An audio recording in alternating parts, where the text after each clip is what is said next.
Students देखो असी 4A electromagnetic induction वाला चैप्टर कंप्लीट कर लिया सी जिहदे विच आपां सब तो पहले Faraday's experiments Faraday's laws Lenz's law and energy conservation eddy motional EMF eddy currents self induction and mutual induction तक सारे आर्टिकल्स कंप्लीट कर लिए हैं। ठीक है जी। और रीजनिंग्स अगर अज आप रीजनिंग्स करांगे, अगर रीजनिंग्स नूं ध्यान नाल देखिए तो ऑलरेडी जो कंसैप्ट्स दे विच आपां रीजनिंग कीते है उस तरह के ही तुहानूं रीजनिंग पेपर दे विच पूछे जा सकते हैं। फॉर एग्जाम्पल आपां लेंजिज लॉ के उपर बेस्ड काफ़ी सारे रीजनिंग क्वेश्चनस कीते सी, तुहानूं मैं कराए सी कि किस तरह के रीजनिंग क्वेश्चनस आ सकते हैं। लेंजिज लॉ के उपर बेस्ड कि एक मैगनेट है, मैगनेट के नाल इत्थे एरो बनया होएगा और लूप दे विच करंट की डायरैक्शन दसनी है। इस तो बाद तुहानूं एक ये भी कराया सी कि एक सर्कल है, सर्कल दे विच इत्थे करंट इनक्रीज हो रहा है, दसो डायरैक्शन ऑफ करंट। फिर अगर करंट डिक्रीज हो रहा है then direction of current in the loop. फिर इस तो बाद आपां पढ़िया सी कि अगर यूनीफॉर्म मैगनैटिक फील्ड लगा होया इनवर्ट, कोई कंडक्टर किसी भी शेप का बाहर आ रहा है सिस्टम तो फिर वो डायरैक्शन ऑफ करंट की होएगी, अंदर जा रहा है फिर डायरैक्शन ऑफ करंट की होएगी। सो लेंजिज लॉ के उपर बेस्ड इस तरह के रीजनिंग्स कीते सी। और अगेन तुहाडी लास्ट वीडियोज़ हैगे ने सेम इस तरह के ही क्वेश्चन एज अ रीजनिंग पूछे जा सकते हैं। इस तो इलावा ये बहुत क्वेश्चन आता है कि मैगनैटिक फ्लक्स की चीज़ है और मैगनैटिक फ्लक्स के SI यूनिट्स की है वैबर।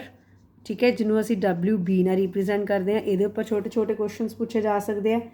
एक क्वेश्चन लेंजिज लॉ तो बाद तुहाडे एडी करंट्स के उपर बेस्ड, एडी करंट्स दी एप्लीकेशनस आपां पढ़ियां सी, electromagnetic damping, dead beat galvanometer, induction furnace तुहाडे नोट्स दे विच भी हैगियां। सो इन्हां दे उपर रीजनिंग क्वेश्चनस पूछे जा सकते हैं। इस तो बाद तुहाडे कोल सैल्फ इंडक्शन के उपर बेस क्वेश्चन आ सकते हैं। जिवें एक क्वेश्चन आता है कि इत्थे ग्राफ बनया फ्लक्स ते करंट का, दो ग्राफ्स दिते हुए है A and B। तुसी दसना है which of the two these are the graphs for two conductors A and B, which of the two has larger value of self inductance। A की सैल्फ इंडक्टेंस ज़्यादा है या B की self inductance ज़्यादा है, ये बारे लिखो। हम सानू सबनों पता है flux is equal to L into I। ਇਹਦਾ मतलब L का बराबर हो गया flux upon I, Y axis upon X axis. So graph के अकॉर्डिंगली स्लोप के बराबर आ रहा है। सो जे दी स्लोप ज़्यादा ਉਹਦਾ L ज़्यादा। सो कि स्लोप ज़्यादा है A दी स्लोप ज़्यादा है B नालों। So inductance of A is greater than self inductance of B। Answer आ जाएगा। सो इस तरह के क्वेश्चनस भी पूछे जा सकते हैं।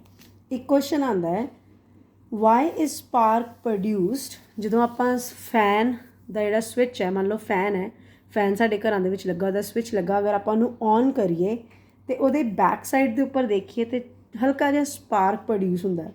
Y is spark produced in the switch of the fan when it is switched off, या ऑन करिए या ऑफ करिए। वट कॉजेज स्पार्क और what causes sparking in switches when light is put off. जदों आपां स्विच नूं of करते हाँ, ठीक है, फैन के स्विच नूं ऑफ किया, तुसीं उहदी बैक साइड के उपर अगर सर्किट नूं खोल के देखोगे तो हल्का जिहा छोटा जिहा स्पार्क नज़र आएगा। वो कहता क्यों? हुण तुहानूं पता है जदों सैल्फ इंडक्टेंस होवे उत्थे की लगा हुंदा इंडक्टर। इंडक्टर के अंदर असीं की पढ़िया सी, इत्थे की लगी हुंदी है की, जदों आपां सर्किट नूं ब्रेक करते हैं, ब्रेक मतलब ऑफ करते हैं, तो इधर करंट जा रहा है बैटरी करंट, और इत्थे एक नवा करंट पैदा हो जाएगा वेरीएबल करंट होने करके, वेरीएबल मैगनैटिक फील्ड होने करके इंड्यूस्ड EMF या इंड्यूस्ड करंट आ जाएगा। और उस इंड्यूस्ड करंट की डायरैक्शन लेंजिज लॉ के अकॉर्डिंगली की होएगी, कॉज नू अपोज करेगी। इत्थे सिस्टम की है ऑफ कर रहे हैं आप, स्विच ऑफ का मतलब करंट मैक्सीमम टू 0 जा रहा है, मैगनैटिक फील्ड भी मैक्सीमम टू 0, मैगनैटिक फ्लक्स भी मैक्सीमम टू 0। सो इसका मतलब जोड़ा EMF या करंट पैदा होया उन्हें कहना तू हर चीज़ नूं वधा, वधेगी कदों? हर चीज़ जो करंट उस डायरैक्शन च जाएगा, इंड्यूस करंट जिस डायरैक्शन च बैटरी करंट है। सो इस करके at the time of break of the circuit, इत्थे ब्रेक हो रहा है, लेंजिस लॉ के अकॉर्डिंगली उन्हें सर्किट नू अपोज करना है, कॉज नू अपोज करना है, जिहदे करके इत्थे की पैदा हो जाएगा, लिटल बिट स्पार्क और लिटल अमाउंट ऑफ करंट। इस करके जो आप स्विच नू ऑफ करते हैं तो सानू हल्का जिहा स्पार्क नज़र आना शुरू हो जाता। सो इस तरह के क्वेश्चनस पेपर दे विच तुहानू पूछे जा सकते हैं। एक क्वेश्चन होर बड़ा इंपॉर्टेंट है कि अगर मेरे को एक इररेगुलर शेप है PQRS, इन्हों मैं यूनीफॉर्म मैगनैटिक फील्ड के अंदर रखा, सर्कल नहीं है, इररेगुलर शेप है, यूनीफॉर्म मैगनैटिक फील्ड के अंदर रख दिता। Show that direction, show with the reason the direction of induce current in the loop. So आ लूप जी है कुछ डिस्टॉर्टेड है और इस तरह असी मूव करानी शुरू कर दी है, या उन्होंने कहना है कि एक डिस्टॉर्टेड लूप है, यूनीफॉर्म मैगनैटिक फील्ड के अंदर रखी हुई है, ठीक है, और तुसीं दसना है कि यदी डायरेक्शन ऑफ इंड्यूस करंट की होएगी। अगर मैं यदी शेप नू चेंज करने की कोशिश करा तो मेरे को एक इररेगुलर शेप्ड बॉडी है, इररेगुलर शेप दी मैं शेप चेंज करन लगी हाँ, और शेप चेंज करन दे नाल उहदा एरिया चेंज होएगा, एरिया चेंज होएगा, फ्लक्स चेंज होएगा, फ्लक्स चेंज होएगा तो ये अंदर EMF या करंट इंड्यूस हो जाएगा, और करंट इंड्यूस की डायरेक्शन आप इस लूप के अंदर दसनी है। ठीक है जी। हुण तुसीं सब तो पहले कहोगे डिस्टॉर्टेड शेप दी मैं शेप चेंज करके इनू सर्कल दे विच कन्वर्ट करता हाँ, आ मेरा सर्कल बन गया। जिद्दां ही सर्कुलर लूप विच ये कन्वर्ट हुई, इहदा एरिया वध गया, सो इहदा मतलब वी इनक्रीज द एरिया। आप एरिया नू लूप दी नू की कर दिता, इनक्रीज। सो EMF जिद्दां ही एरिया इनक्रीज होया, मैगनैटिक फ्लक्स चेंज होया, इहदे अंदर EMF इंड्यूस हो गई। ठीक है जी। सो हुण लेंजिस लॉ के अकॉर्डिंगली इस EMF ने इनू की करना है, अपोज करना है, मतलब फ्लक्स वध रहा है, एरिया वधिया, फ्लक्स वधिया, उन्हें कहना तू घट जा, घटेगा कदों, घटेगा कदों, अगर की होएगा वो अपने कॉज नू अपोज करेगा, घटेगा। सो घटन दे नाल फ्लैमिंग लैफ्ट हैंड रूल अगर मैं लगावां, फ्लैमिंग लैफ्ट हैंड रूल, तो फोर्स की डायरेक्शन आ जाएगी and current should flow in the that direction in which overall current घटना शुरू हो जाए। दोबारा देखो, एक डिस्टॉर्टेड लूप सी, मैं वह एरिया वधाता क्योंकि सर्कुलर शेप कर दिता उन्होंने, जिद्दां ही सर्कल च कन्वर्ट किया एरिया वधिया, अगर एरिया वधिया फ्लक्स वधिया, फ्लक्स सब नूं पता है B dot area, so flux वधिया चेंज हो रहा है, EMF इंड्यूस हो गई, इस EMF या करंट ने अपोज करना अपने कॉज नूं, फ्लक्स वध रहा उन्हें कहना तू घट, घटेगा कदों, जदों वो anti clockwise direction they which move करेगा। हर चीज़ घटदी उदों ही है जदों वो एंटी मूव करे। ठीक है। सो इस तरह के क्वेश्चनस भी तुहानूं पूछे जा सकते जिहदे विच एरिया चेंज होए। बस तुसीं इन्नी गल याद रखनी है, फ्लक्स मैगनैटिक फील्ड ते एरिया ते डिपेंड करता है, EMF magnetic field area time इन्हां चीज़ों के उपर, एंड ओरीएंटेशन मीनस एंगल के उपर डिपेंड करिए। सो इत्ते भी एक दो नंबर के क्वेश्चन पूछे जा सकते हैं।